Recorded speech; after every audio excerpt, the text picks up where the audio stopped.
people massively or vastly underestimate the power of going to a yoga class, a running club, whatever it is, like role playing, Dungeons and Dragons. It doesn't matter. Just finding people that you get on with, and you can have that connection, you can have that enjoyment. Taking the time to make that phone call to someone, an old friend to catch up with, meeting up for a coffee.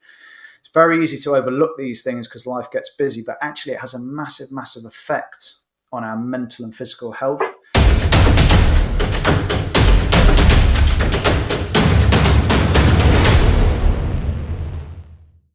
Hello and welcome to this World Extreme Medicine podcast with me, your host, Deb Swann. Today I'm joined by Simon Jeffries. Simon is an ex-Special Forces operator who left the SBS and joined the corporate world. This didn't work out for him, and subsequently he became a mindset and performance coach and co-founded The Natural Edge. Simon, welcome. I got it right this time. I had a bit of a boo-boo on, on the first round Get my name right. Oh, I got your name right this time. Yeah, thanks, Colin. Thanks for joining us, Simon. I'm really excited to speak to you today, because I think the WEM community can learn a lot from you.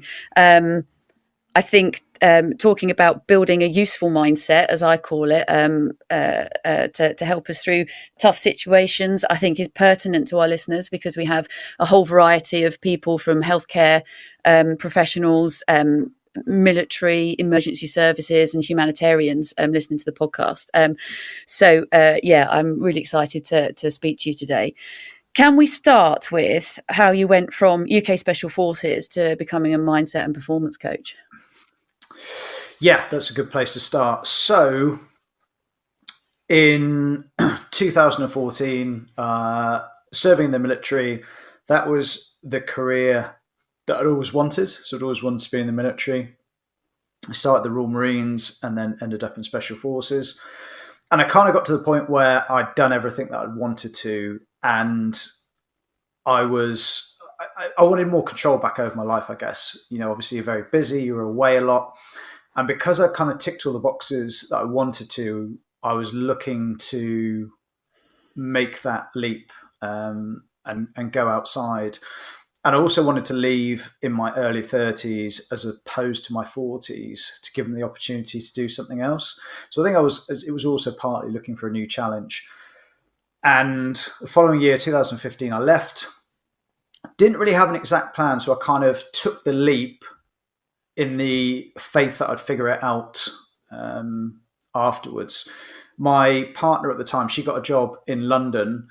And so I just figured, well, I'll give the London kind of job scene a go. I ended up getting a job in a management consultancy, and it was a good job. It was a good company, good office. And it was kind of one of those scenarios where everything looks good on the outside, good job working in London. But it was for the first time in my life, I started, I really felt the effect of stress. Things like procrastinating rather than being focused, finding it hard to switch off, lacked consistency in my fitness and training, something I'd never had before. Basically, I kind of ended up feeling a bit of a shadow of myself. And I think a huge part of that was this kind of friction between my old identity, who I saw myself as in the military, and then transplanting that into the civilian world. And, the crazy thing of feeling more stressed on a morning commute on the tube than being in Afghanistan, which seems kind of crazy when you look at it like that. But actually, if you break it down, it's something I hear quite a lot from people who are in blue light services or, humanitarian, going to war zones and stuff, that they feel more comfortable in crisis than they do in daily life.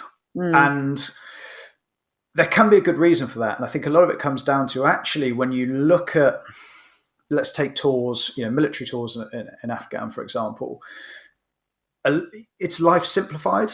You don't have any of the day-to-day stresses and worries that you do in normal life.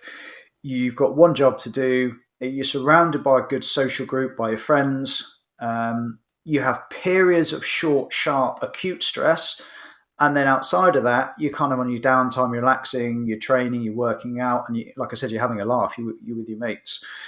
Whereas in daily life, it's really easy to fall into basically getting constantly triggered by low-level stressors all the time: commute, traffic, bills, relationship programs, the kind of the little bits of life that can constantly trigger us. And if you're not doing anything to offset that, then it has a massive effect on our bodies, and it all really comes down to constantly triggering your fight or flight, your sympathetic pathways in your autonomic nervous system.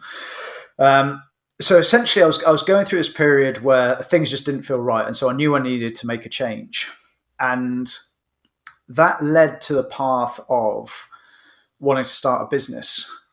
I essentially, and this can kind of be linked back in later, I really looked at what I wanted to do. So there's a quote that says, "You don't stumble upon significance." And the point of that is, it's not just going to happen for you. Like if you feel like you're lacking purpose or something is not right, things won't change without actively practicing it. And this is kind of all around our ethos now, in that mindset is a skill set.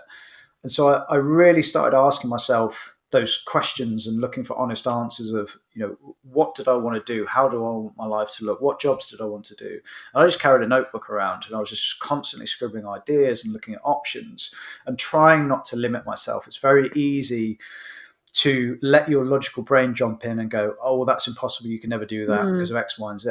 Whereas just allowing yourself the freedom to really explore and have a look, because there's usually always a way, even if it's not that direct, obvious path. Maybe it's a kind of segue or a zigzag. And so through that process, I came to the conclusion, and I can remember now, it was like an epiphany moment. I was on the bus on the way into work, and I was reading Tim Ferriss's 4-Hour Work Week, and it was online business. I was like, yes, that really taps into my values of freedom. I really wanted something where I could work wherever I was. So if I wanted to be abroad and still work. And I also wanted something that was scalable. So build something that wasn't directly tied for money, something that I could grow. And that started the path to kind of business. I teamed up with John, who I'd been in the military with, and cue a kind of 7-year journey to now. Those first 2 years, it was trying we tried all sorts of ideas. And the main one within that was a bit of software that we tried to develop. Basically, it was a spectacular failure. We spent all of our cash and savings. So everything I saved from the military, that was all spent, hours and hours wasted.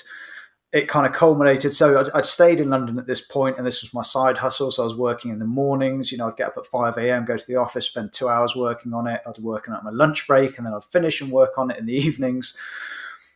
Cue it failing, and that it coincided with my relationship breaking, my 5-year relationship ending, and so I actually ended up moving back home to my parents. So mid-30s, broke, living back at home. John actually moved in as well, so it was kind of like stepbrothers, 2 mid-30s guys, broke, living back at my parents. We shared a car, we shared a Ford Focus, 2001 Ford Focus that cost, I think it was like 400 quid. Wasn't that the Millennium Focus? Yeah, the Millennium Focus, that was it. Like, because we were both single at that time, if we wanted to go on dates, we'd try and organise them to be at the same time and place so we could share the car to get there. So yeah, it was kind of really back to square one. But it was at that point that we just said, let's just do something we actually care about. Because what we realised is, we said, okay, let's start a business. And we chased trying to make money. We're like, oh yeah, we'll start this and make loads of cash. Invariably, it completely failed, and that didn't happen at all. And so we said, look, let's just focus on our passion. What do we care about? And that for us was always health, kind of fitness, mindset, performance, those areas. And that's when the natural edge started. And we're like, let's just do something, take the knowledge that we have and something we're interested in, and help people. And from there, it's been a 5-year journey. Again, lots of ups and downs, big roller coaster to where we are now. And through that, over time, we've become more and more focused on the mindset component, because what we've seen through coaching and working with a lot of people is that once you make changes there, if you can really unlock the mindset piece, that unlocks everything else. Everything we do, every thought we have, every emotion we feel, every action we take is driven by our mindset. So if you can get that right, it makes all the other areas fall into place, essentially. And I kind of, talking about things falling into place, if I was to summarize that complete journey from military to London, to being broke, to starting the Natural Edge,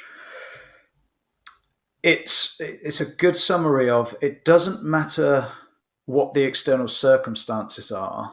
If your mindset is right, you can still find that happiness and satisfaction. So in the military, on the face of it, lots of hard, uncomfortable things. However, it was easy because it completely aligned with who I was. And I see the same in, say for athletes who do very hard stuff, people who do blue light services, people who are in humanitarian work and go to war zones. What to other people looks very, very hard, and obviously it is hard and testing, but to those people, they can do it, and it's almost not a hardship because it aligns with who they are. It taps into their identity of who they are and what they're doing. When I moved to London, on the face of it, things should have been easier. Well-paid job, living in the city, but actually I wasn't happy or satisfied or fulfilled because I was living in a way that completely was at odds with me and my values and my identity. Fast forwarding to being broke, living back at home, mid-30s, when all of your friends are buying houses and getting married. On the face of it, it seems like a really bad situation. But again, I felt happiness and I was finding fulfillment because I'd aligned my values with what I was doing, which was the Natural Edge and building that. And so it's a very sort of important overall point that when your mindset is right, when you particularly align your identity, which is really what we mean when we talk about mindset, with the actions you're taking, the more happiness and satisfaction you will find in your life, regardless of the external circumstances. That's really interesting. That story. Yeah, that's interesting that perhaps the cumulative stress of being, even though it's you're in a physically safe environment of an office and on the whole safe city, that your stress levels and how you were feeling seem to be heightened compared to being in special forces, where you get flash incidents of probably high stress, high octane moments that you seem to be able to deal with, partly because, yes, that aligns with who you are, but also is that because you are all in that same situation. You're all, your work buddies, your colleagues, all together. You've gone through the same experience of selection. You've gone through the same experience of your training and where you are. Does that also help with that like the different stress levels in a dangerous flash incident compared to perhaps working in an office? You don't have much in common with the people you're working with, and it doesn't align with your true values. It helps in the sense of community. So it helps because having strong social bonds makes a huge difference to our experience in life. So if you ask anyone, and I'm sure it's the same for people, again, who work in intense environments with people who are attracted to that same line of work, whether that's fire, police, ambulance, humanitarian, whatever it is. It's the same in the military, is you get people that you just connect with very strongly. When you ask anyone what they miss about the military, it's always the first thing that anyone ever says is the people, the people that they've been around. And that's definitely true for myself, because it's very hard to recreate it outside of those environments. But that brings to the wider point. So it's the alignment with what you do is very important. But when you talk about stress and why we feel it more in daily life, there's also the wider piece of us acting counter to what makes us feel good in the modern environment. So when you're in those places, like say Afghan, without doing it, it's not an intentional thing. It just happens as a byproduct. But you're moving a lot. You're not sat down staring at a desk all day. You're getting lots of natural light. You're doing a lot of the things. You're around friends. You're laughing a lot. You've got those strong social bonds. So you're doing a lot of the things that evolutionary makes us feel good. And it's very easy in the modern world to fall into the trap of not doing that. A classic day looks something like you wake up, you look straight at your phone, you're scrolling through email, social media, whatever it is, sat in a car, commuting to work or busy commute, into an office, sat down looking at a screen all day, eating easily available processed food, and then you're coming home and basically sitting down on the couch, watching more screens, and then it's time for bed. Throw on top of that worries about bills or like all these micro stressors, and if we're not dealing with them right, it has a cumulative effect. But actually, we can make very simple changes without, we don't have to go back to living in caves, but we can make very simple changes that make a big difference to us. So how we start and end the day, the movement that we get in, like food choices, creating those social bonds, just simple. People massively or vastly underestimate the power of going to a yoga class, a running club, whatever it is, like role playing, Dungeons and Dragons. It doesn't matter. Just finding people that you get on with, and you can have that connection, you can have that enjoyment, taking the time to make that phone call to someone, an old friend to catch up with, meeting up for a coffee. It's very easy to overlook these things because life gets busy, but actually it has a massive, massive effect on our mental and physical health. And so, we can take and we can dig into, there's so many that people can take. And it's a huge part of what we teach in the coaching that we do. We take a dual approach. On the one hand, we look at mindset. So we really dig into what's going on beneath the surface, because that is what drives us. We always think that we're consciously deciding what we do each day. Most of the time it's not. We're driven by a subconscious belief system. And then we also look at simple daily habits. And we've seen that it's the combination of those together and gradually making changes that makes the big difference. Because if you don't have the external habits right, if you're in a state of stress, it's going to be very hard to find the mental clarity to make the changes internally that will have a positive effect.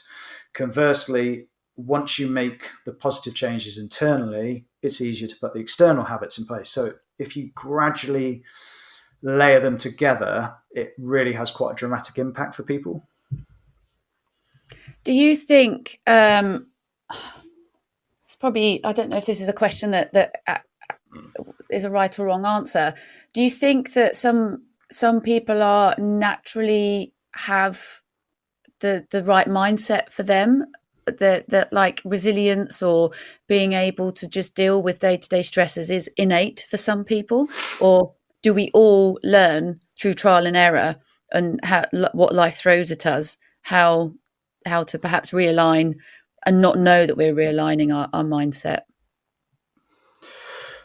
I think it's the whole nature nurture. There is, we've all got there's no getting away from the fact that we've all got base personality traits and we are all different.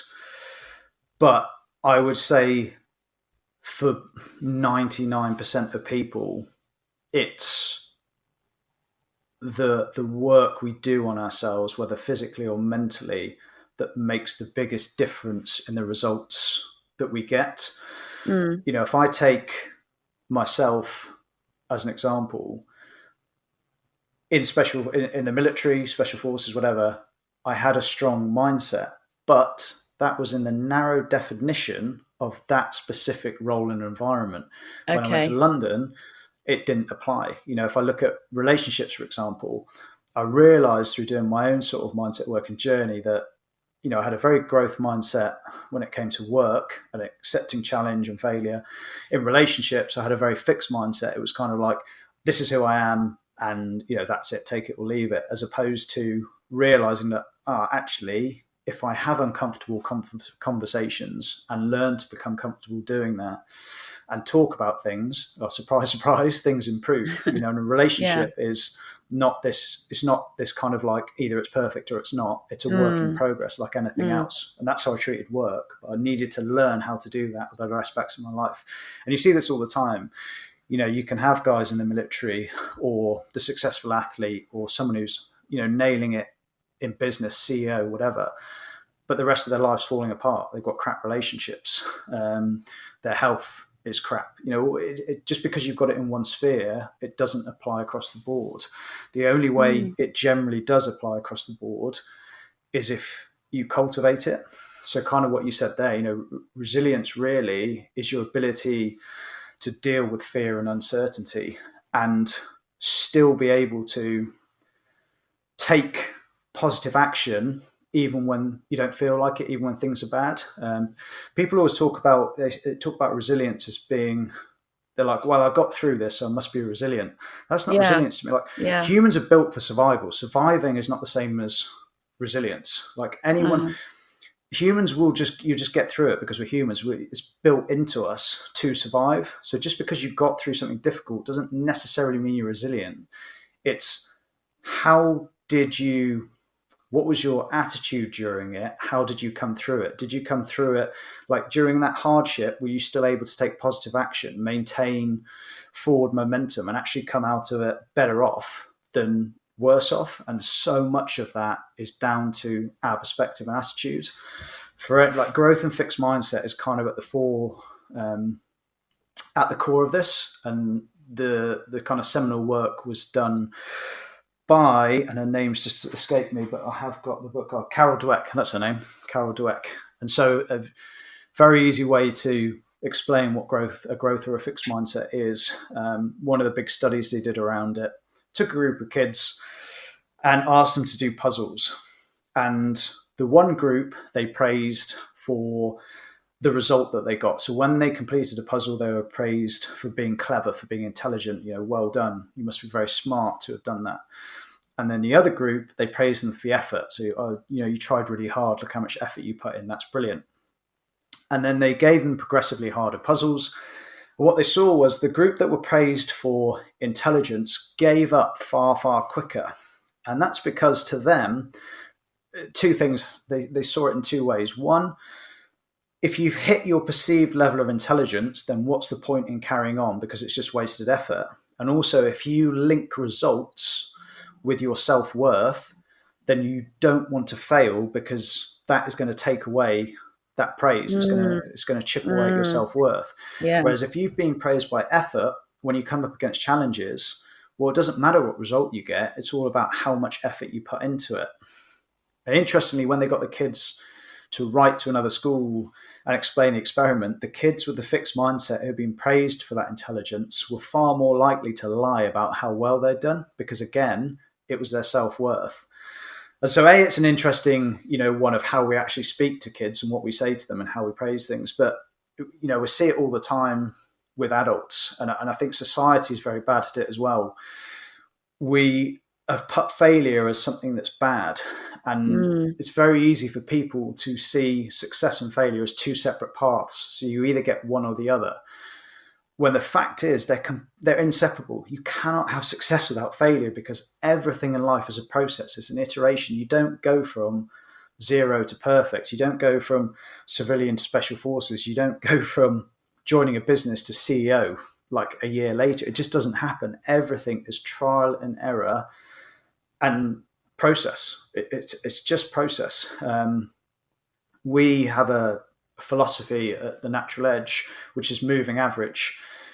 And what that means is you do not need perfection to make progress. All you need is a consistent moving average. So you don't need to do 5 perfect workouts. If you can't do one day because something happens at work, well, maybe I just do 20 minutes. Maybe I'll go for a 10-minute walk. Well, that's still adding to my moving average. And as long as I always keep that moving average just edging into the positive, I'll make progress going forwards. And so when we come up against challenges and difficulty, how we perceive it, whether we see it as just something that we need to work through and there'll be trial and error, or whether we see it as a pass or fail test and something as negative, has a massive impact on our mindset and our resilience, basically. That's really useful to know, because I was going to ask you about, and you've already covered it really, like those unexpected, unpredictable, challenging situations that can come up on you in a flash. That, yes, I suppose you said about we've got this innate survival instinct and you just get through it by any means.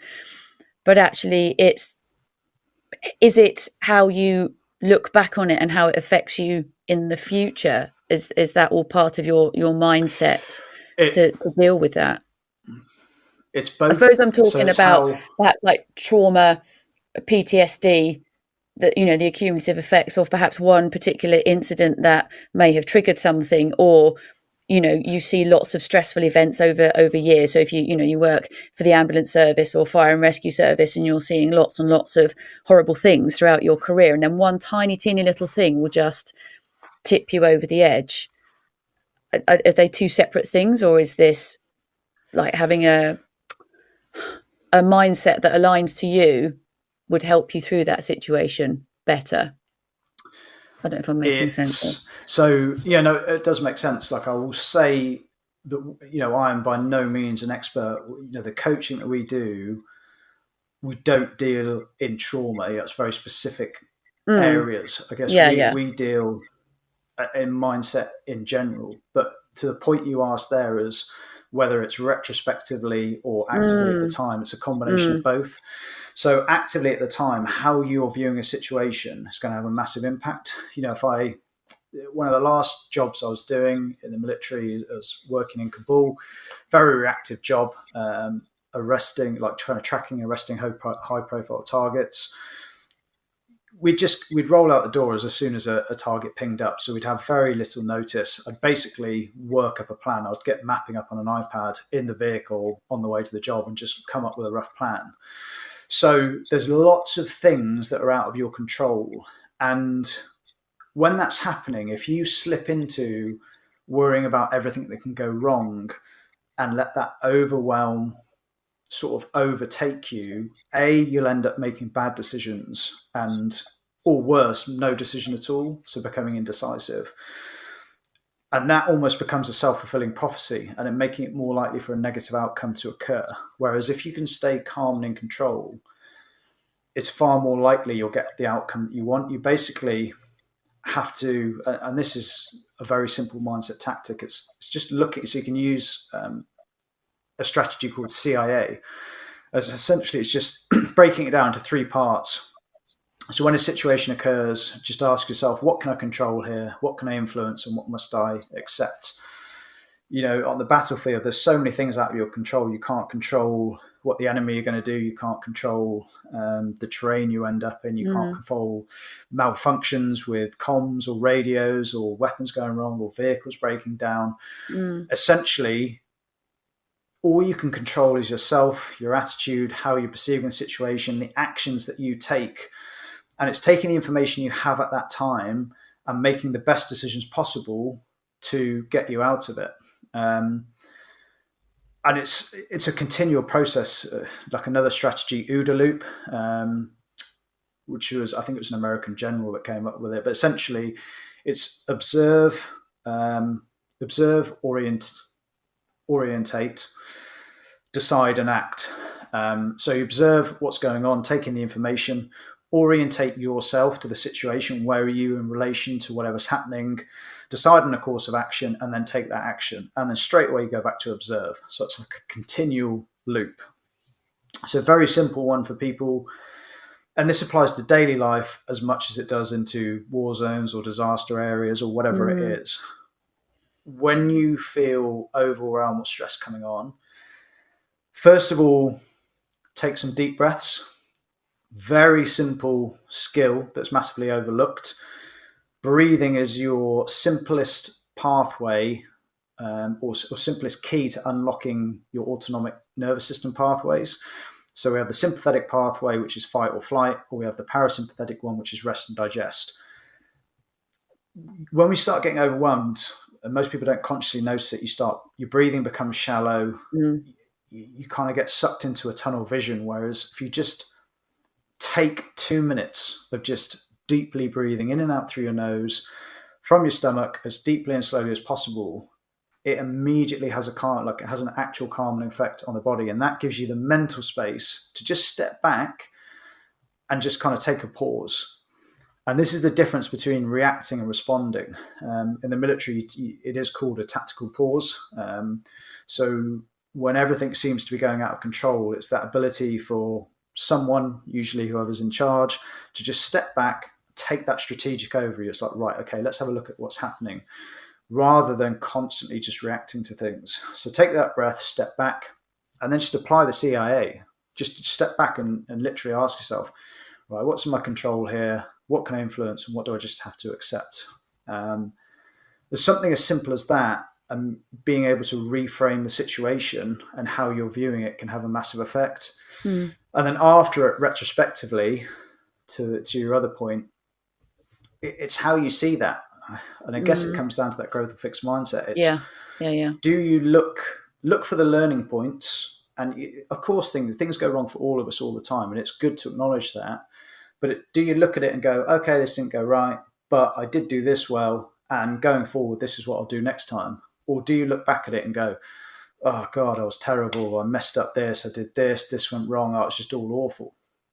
Like, if you do that, then of course that's going to be internalized as something negative, which will then have a knock-on effect for your self-belief going forwards and your confidence. You're basically reaffirming to your identity that you're no good, and that will have an effect on when you then project forwards for future situations like that coming up, as opposed to looking for that growth mindset, accepting that things went wrong, but seeing where you can improve, taking those lessons on board and going, yeah, well, now I've learned that, I've been through this, great. Now when it comes up again, I'll be even better. And so you're going to be more confident going forward.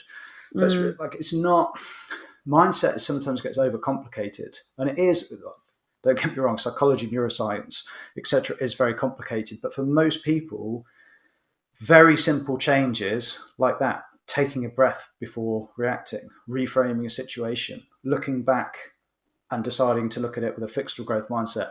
It's really, really simple. But the more consistently you do this stuff, that's how you build a strong and serving mindset. And this is where I believe it's not something you have or you don't have. You've got to treat it like a skill set. And this is what nobody does. And I guess it's our core message.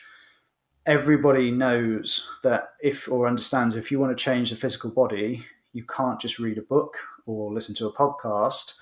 Like, you have to actually go and exercise or change your diet, whatever it is. You have to take action. And yet with mindset, we do the exact opposite. We do listen to a podcast or read a book. And then we somehow expect decades of neural pathways and behavior patterns to change. It's it's never, ever going to happen. You need consistent active process. And something as simple as remembering to take a breath and then applying CIA or reframing the situation. Imagine if you did that every single time a stressful situation came up, as opposed to just be like, oh God, everything's going wrong, I'm stressed, and everyone. Like, the difference that would make to you overall is massive. And that's just one strategy. There's loads of them out there. And it does make a huge difference. So really, to help ourselves and our mindset, we should be doing mindset exercises every day, really, like you would if you were training for a marathon, or, training for, like you said, like if you want to get physically fit, physically strong, lose a bit of weight, you have to actually do these things rather than read some inspirational quotes about it. So what would be your top three things to do every day that's easily achievable for anyone to do that can help towards that mindset? Oh, that's a good question. Top three. There's so many. I mean, you give us more. I'll go with a couple of acts. So the first one, and probably the key word when we talk about mindset, is awareness. So it's cultivating an awareness of why we act or think in a certain way. So basically being able to catch ourselves. So we call it, like in our coaching, we call it bound nature. Bound nature is just any negative thought pattern or behavior pattern that any of us exhibit, and we all, we all have them. But if you can catch yourself, and if you can understand how your bound nature shows up, basically what they are and how they show up, then when they do, you can catch yourself and then start to change it. An example of this, and it's the move from kind of not knowing it's happening to being aware of it and practicing it to changing it to your default setting. So let's take road rage. You're driving, someone cuts up, someone pulls in front of you, you get annoyed, you shout, you swear, you react to it, and you've got no awareness. You get caught up in the emotions and the thoughts, and that's just what happens. And then the next stage is someone cuts you up, you react in the same way, but you realize this isn't really how you want to act or who you want to be. You understand that this isn't helping you. You're the one who's paying the price for it. And so you want to change it. And so the next time that it happens, someone cuts you up and you still really want to hit the horn, swear and shout, but through force of will, you stop yourself from doing it. And over time, when this happens, you'll flick between these two stages. It's called conscious incompetence and conscious competence. So it's happening. Sometimes you're able to catch yourself and act the way that you want, and sometimes you fail. But it's through this practice you get better at catching yourself and not doing it. The more that you do that, and as you build consistency, what will happen is you'll get to the point where someone cuts you up and it's not even a thing. You don't even react. It's just become part of your default setting because you've acknowledged it and worked on changing it. You've now reset that behavior, how you react in that situation. And you can apply that to any area in your life. So any behavior pattern that you show or thought pattern, let's say that your default, and I know so many people who do this, let's say when you go to take on a task, you kind of always say, I'm probably going to fail at this, but I'll give it. It's almost like giving yourself that excuse before you start. You're at the climbing wall and you're going to do a climb, and you're like, well, I'm probably going to fall off, but let's see how far I get. You basically set yourself up failure all the time, but that's your default setting, and that's there for numerous reasons throughout your past. Whereas if you start catching yourself, when you start to say those words, if you're able to go, right, I'm doing it again. I'm justifying my failure. I'm setting myself up for failure. Okay, I'm not going to do that. I'm going to think, and we'll say it out loud. We'll say it internally. It's like, right, I've got this. I'm going to get to the top.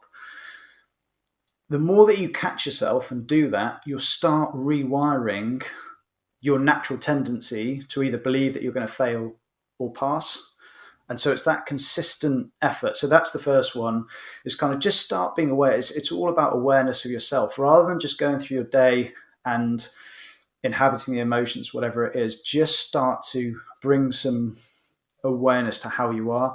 Easiest way to do that is journaling. It's a really simple tool, often overlooked. And the way that we use it, most people do it as like kind of a diary. That can be useful. But if you set yourself specific questions, it's a very easy way to start bringing awareness to yourself. So just literally pose yourself questions like, how do I see success? How do I view failure? What do I think about my job? What do I think about, I'm losing, I can't come off the top of my head, but basically, essentially anything, any question. And when you answer them, whatever comes up, when you begin to answer, keep asking yourself why. It's like, well, why do I think that? Why am I acting that way? And that's something that I do as a conscious habit. So when I feel myself, this is something anyone could do, strongly reacting to something. So if I start getting frustrated by something, start getting annoyed, whether that's a post on social media, having a conversation with a partner or a friend, if I start to get really annoyed or feel that, again, bound nature coming on, the first thing I ask myself is why? Like, why is this really annoying me? So like, why am I getting so frustrated? So like, bring awareness to that feeling and try to look for the real reason. It's kind of the classic of, your partner, your wife or husband asks you to tidy something up, and what they're asking is, can you tidy this up? What you hear is, you're saying I'm lazy. Well, you're saying I'm messy. It's not what. That's why you get, and then you react in a negative way. So that's the a kind of point around. It's never usually the surface level thing. It's how we're seeing it that's the real cause of us getting frustrated. So the more you can bring awareness to it and then start to counter it, you'll start to see a benefit. A kind of more practical thing that you can do straight away to start changing how you feel on a daily basis is just how you start the day. Most people wake up and they're straight into their phone. The first thing they'll do is go on their phone and look at social media, the news, email, whatever it is. At least the longer the better. Aim for 60 minutes. But again, moving average, progress, not perfection. Even if it's 10 minutes, do that.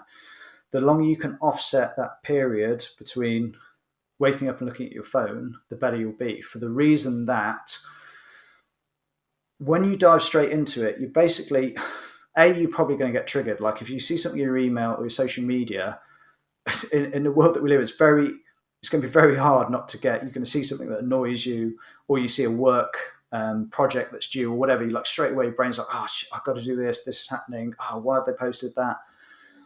You're setting yourself up for failure really for the whole day, because you're not starting intentionally. You're almost letting other people derail you straight off. There is also science behind it. There's kind of 4 stages of brainwaves that we go through when waking, and essentially by diving straight into that, you skip some. Okay. But at the core of it is it's just that feeling. If you do this, you'll feel a marked difference between waking up and looking at your phone or not. And instead of doing that, get some movement in. Whether you go to an exercise, whether you just go for a short walk. If you can combine it with some natural light, great. If you aren't going to do that or can't do that, then just be present in whatever you're doing. Be present in your morning routine. Just brush your teeth. Be present with your family. Be present making your breakfast. Just be present for like 30 minutes, 60 minutes before going into your phone, looking at work. Because we live in a world where we do have easy, phone screens are all around us. We've become very bad at having any time to kind of be present and be just with ourselves. You look at anyone in a queue standing in the shops, the first thing they do is reach into their pocket and they're on their phone because they can't stand in a queue for 2 minutes. Yeah. That's a really good opportunity. So another very easy practice, or take this as number 3, the next time you're in a queue or you have those couple of minutes, when you have that desire to reach the phone, stop yourself and just concentrate on your breathing. Just concentrate on breathing slowly and deeply in and out through your nose. Again, kind of progress versus perfection. We think that meditation, we need to sit in a quiet room, cross-legged for 15 minutes. Standing for 2 minutes in a queue, you can meditate. It's achieving the same effect. Just be present with your thoughts. Just be present with your surroundings. That simple change will have massive repercussions. It sort of ties back into the moving average. That's the small actions that you take on a daily basis that add up to have a massive effect on your life. So if every time you've got a couple of minutes spare, you're stood in a queue, rather than getting sucked into looking at crap on your phone, you're just present and you focus on your breathing. Imagine a cumulative effect, like over time, of what that does to you. So yeah, there's kind of 3 very simple changes. Don't look at your phone first when you wake up. Whenever you've got a few minutes free and you've got that urge to look at your phone, resist it and just be present. Focus on your breathing. And number 3, start trying to really bring awareness to your actions. Be consciously aware of how you're acting rather than just living in the thought or the emotion or the behavior. Just start practicing stepping back and asking yourself, why am I thinking this? Why have I just said that? Why am I acting in this way? And really trying to be honest with yourself and look internally, and then just start to gradually change it. That's brilliant. Simon, thank you so much. It's been really interesting. And I think all of our listeners are going to benefit from listening to this podcast. I certainly am. I was making a few notes. After this, I am going to go for a run. I wanted to go for an hour. I've got about 30 minutes and I wasn't going to go. So now I'm going to go and I'm going to do my moving average, my moving averagely very slow. But yes, I'm going to do that. Where can we find out more about you? What are your socials? Obviously, we'll post them in our show notes, but just tell us where we'd find you. So social media, it's The Natural Edge. This LinkedIn is under my name, Simon Jeffries, and then our website is thenaturaledge.com. Fantastic. Before I let you go, there's just 3 things I'd like to know from you, if that is okay. The first one is, what was the last book you read? The last book I read was Thinking Fast, Thinking Slow. Is it Daniel Kahneman, I think, which is, it's a very good book. If you want to dig in fact, if you want a book on mindset to understand how pretty much we're driven by our subconscious biases and beliefs and not conscious actions. Simplest summary of it is we all think we're the president in our heads, when in actual fact we're more like the press secretary, justifying and making excuses for the president's actions. That book gives it breaks down why that's happening.